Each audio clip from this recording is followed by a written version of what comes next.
ইসলামের ইতিহাসে সর্বপ্রথম জিহাদ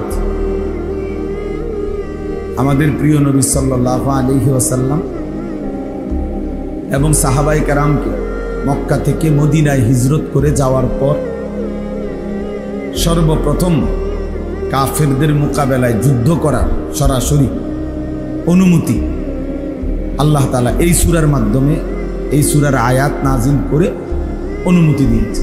প্রথম আয়াত জিহাদের আয়াত, উযিনা লিল্লাযীনা ইউকাতালুনা বিআন্নাহুম যুলিমু, এখানে আছে ওয়া ইন্নাল্লাহা আলা নাসরিহিম লাকাদির। আল্লাহ তাআলা বলেন ঈমানদারদের জন্য অনুমতি দেওয়া হলো যুদ্ধের, যেহেতু লম্বা সময় তাদের উপরে জুলুম হয়েছে। 13 বছর মক্কায় তাদের উপরে অবর্ণনীয় জুলুম হয়েছে। এজন্য আমি আল্লাহর পক্ষ থেকে এখন তাদের জন্য ইউকাতালুনা যুদ্ধের অনুমতি দিলাম।